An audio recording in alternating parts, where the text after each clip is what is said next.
Actually, Gigi walked up to me right before, said you got time for one shot fake, and it's exactly what happened. You know, I caught the ball, saw Gordon flying in, so I shot faked, and then just got the ball up, and thankfully I was able to get up to the rim and be able to make it.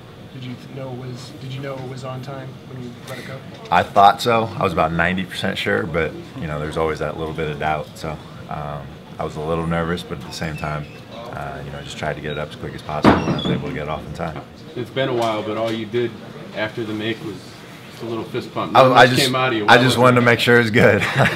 That's really all I wanted to know. So, but no, I mean, it was a great thing, and you know, Marcus made a heck of a pass. You know, he put it right on the money and made my job easy. Celtics wake up on the last play of the game. They win 85-84. We're going to try not to sleep through this episode. This is the Garden Report on CLNS Radio and Celtics blog, powered by lynda.com and Peak Organic Brewing.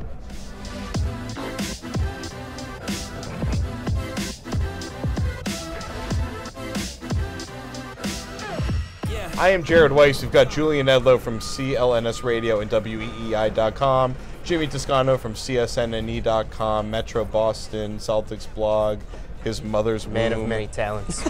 He's been a lot of places in his time.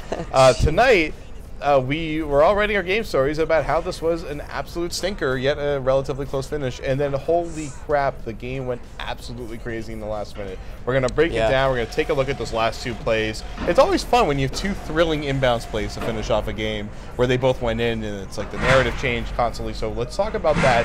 Let's start with Gordon Hayward's play, and then we'll work our way to Tyler Zeller's play. If you don't know what happened, Tyler Zeller hit a buzzer beater to win this game. You should know what happened by now. You probably should know by now, because this the is the headline next morning gave it away.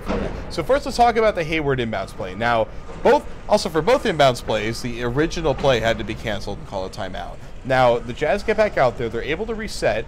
They run a play where Gobert catches the ball, sets. I mean, he didn't really set a screen, but himself and not moving is a gigantic screen. Basically, it's like two Kendrick Perkins standing next to each other with their elbows out. He does the dribble handoff for Gordon Hayward, who gets himself in a nice, solid kind of one-on-one position on the elbow. Hayward makes a great move, finds himself a little bit of a driving lane, knows he's not going to be able to finish, so he stops short, pulls up for the J. Quite the description. Beautiful.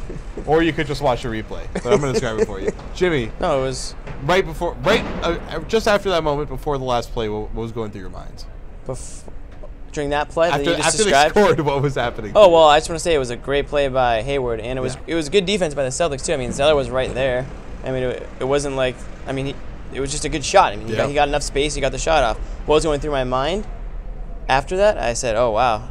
Bulldog on Bulldog crime right there. Hayward's just giving it back to his old coach at Butler. That was there's 1.7 seconds on the clock. I wasn't thinking that this game's over by any means, because you obviously, with the way the NBA works, you get the ball in a position on the sidelines where you can easily score with 1.7 seconds left. So I was interested to see what Stevens had up his sleeve.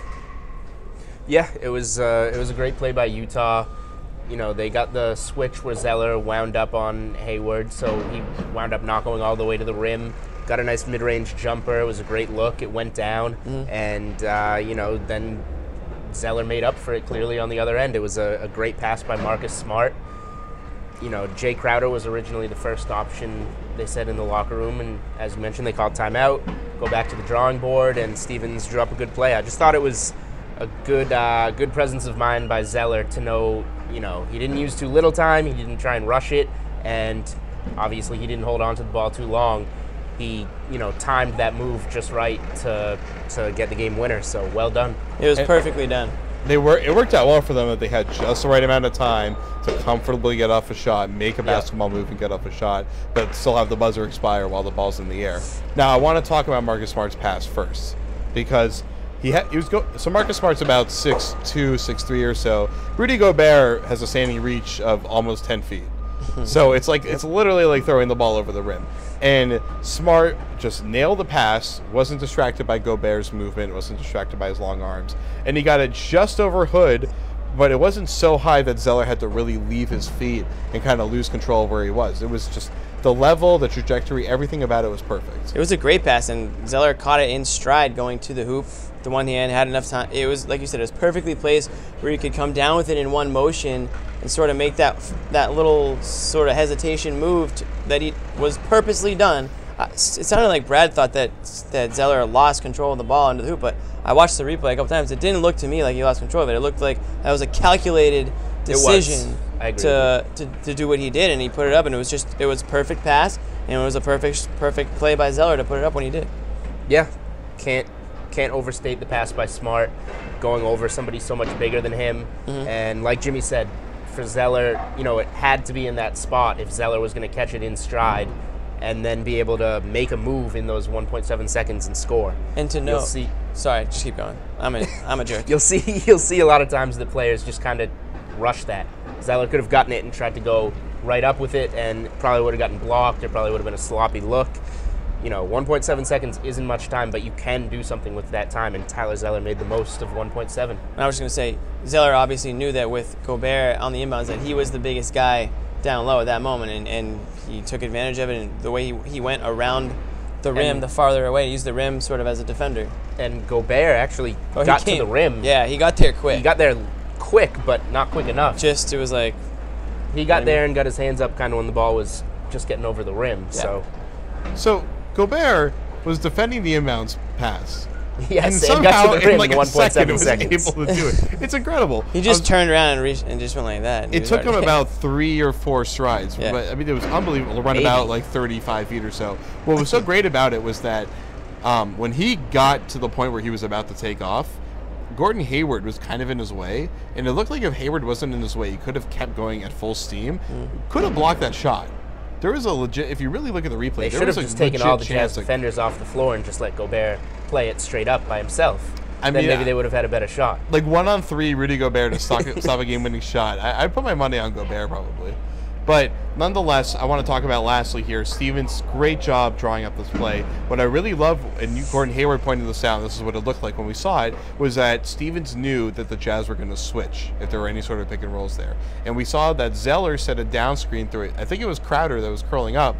Favors switched off of Zeller and followed the guy curling up over the key. That allowed Zeller to roll down on Rodney Hood. Rodney Hood is about 7 inches shorter or so than him, so Rodney Hood didn't stand a chance trying to catch the ball over Zeller. And it was so great to see Stevens, who really hasn't had a ton of opportunities to really execute great late game plays. They don't get a lot of these kind of chances, inbounds plays to try to win the game. And to see Stevens come up with such a good play and to see them execute it so perfectly, and it wasn't even that complicated of a play. It was really kind of like a one action kind of play.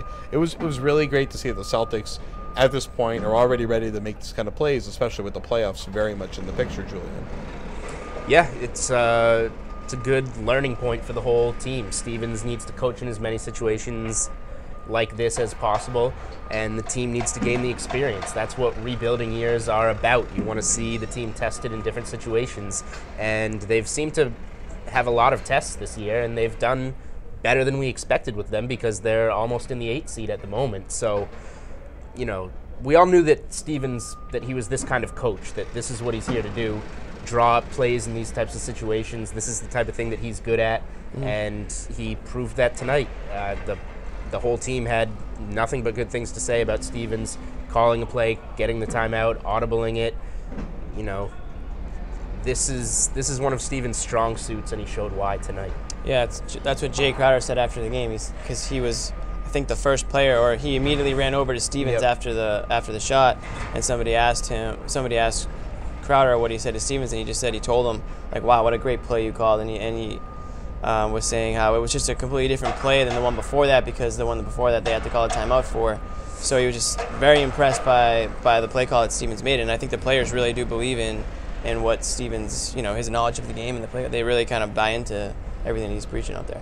You got to wonder, was the first play they had even the bad play? Because they knew they were going to get iced there.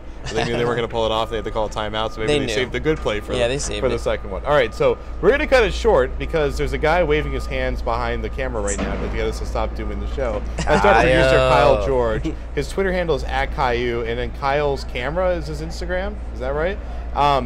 Follow him on Instagram. Follow him on Twitter. Today is his 21st birthday. We're gonna get him out of here and get some drinks into him. I'm gonna go to bed actually now because I got work. Maybe in the some morning. Peak But, Organic beers for Kyle. Oh, some Peak Organic beer. I like that. We're Thanks gonna to get Peak a hold of Organic those and Brewing have for the them. 4 You should- kegs tonight. Yeah. You know, I know the show comes on at 8 a.m. on your Celtics blog and CLNS radio. I think it usually comes up around 5 a.m. on YouTube, but pop yourself a Peak Organic Brewery beer there and enjoy a beer in the morning. Maybe have it in your cereal. Who knows? Maybe Kyle wakes up with a bit of a hangover more than we will tomorrow. But he'll go to lynda.com and learn how to get rid of that hangover, though. Nice. I do actually quickly Nice. got to say before we sign off here. I was watching a video earlier this evening, looking into some new cameras, and I was like, wow, this video is really good. It turned out it was a lynda.com video. Duh. So yeah, and I found it on YouTube. Obviously. So I mean, lynda.com really is legit. So that's our shout out to our sponsors. Shout out to Julian and Jimmy for joining me on another wonderful episode of the Garden Report. And After a win, what a treat. After a win, another For win. Kyle. Just really quick Shout out to Kyle not going to jail tonight. There are no boxing ball tonight, so we got to get out of here. But Isaiah Thomas, another 20-point game.